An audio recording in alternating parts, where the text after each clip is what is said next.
اور پھر میں نے یہ بھی دیکھا ہے کہ بڑے بڑے خیر والے لوگ تھے لیکن صحبت بری مل گئی، لوگ نہیں ٹھیک مل سکے، مشیر نہیں ٹھیک مل سکے، معاونین نہیں ٹھیک مل سکے، رستے میں رہ گئے۔ صحیح بخاری میں ایک بادشاہ کا واقعہ ہے، بادشاہ کا۔ میں نے جب اسے پڑھا تو میں حیران ہی رہ گیا کہ یہ جو مشیر وزیر ہوتے ہیں یہاں تک لے جاتے ہیں بندے کو۔ ایک یہ بخاری میں موجود ہے، ہرقل بادشاہ نے حضرت ابو سفیان رضی اللہ تعالیٰ عنہ جو اس وقت ابھی کلمہ نہیں پڑھتے تھے ان کو بلا کے نبی پاک علیہ السلام کے بارے میں ساری باتیں پوچھی،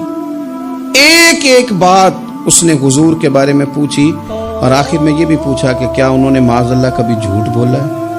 تو ابو سفیان کہنے لگے نہیں، قربان جاؤں میری مخالفت اپنی جگہ پہ، لیکن وہ میرے سامنے پیدا ہوئے ہیں،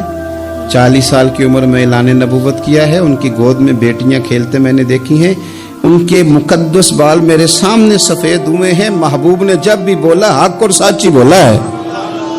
اس کی طبیعت میں دین اتر گیا بادشاہ کی۔ اس نے اس کے جواب میں بڑا خوبصورت جملہ کہا، کہنے لگا جس نے بندوں سے کبھی جھوٹ نہیں بولا وہ یہ جھوٹ کیوں بولیں گے کہ میں اللہ کا رسول بن کے آیا۔ اس کی طبیعت تسلیم کر گئی کہ نبی پاک علیہ الصلوۃ والسلام سچے اور آخری نبی ہیں، اور اس نے اظہار بھی کیا، کہنے لگا مجھے یہ تو امید تھی کہ اللہ کے آخری محبوب علیہ السلام اپنی شانوں، عظمتوں، رفعتوں، بلندیوں سمیت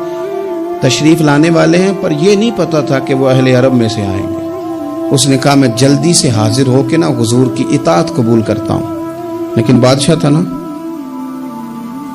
بڑا آدمی جو ہوتا ہے نا وہ اپنے ماحول کو ذرا تھوڑا ساتھ لے کے چلنا چاہتا ہے۔ تو بادشاہ نے بھی نا اپنے جتنے اس کے وزیر مشیر تھے ان کو بلایا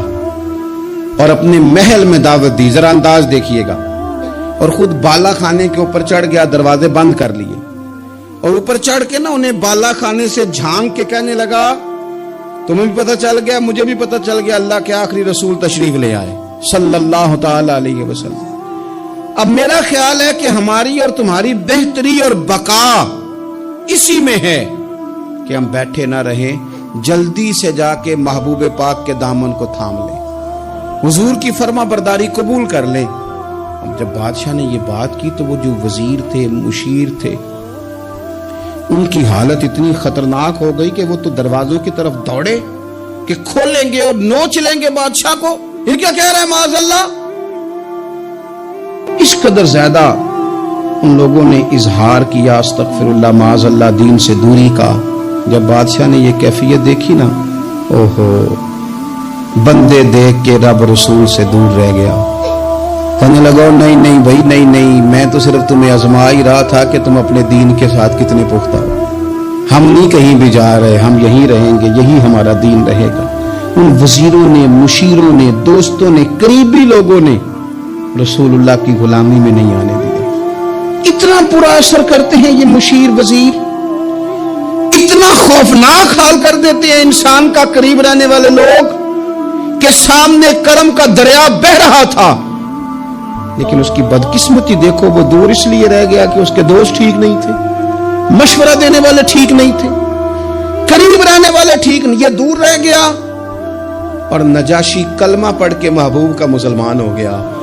اور حضرت عائشہ صدیقہ فرمایا کرتی تھی نجاشی وہ خوش قسمت مسلمان ہے کہ جب وہ دنیا سے گیا تو اس کی قبر سے بھی نور نکلا کرتا تھا۔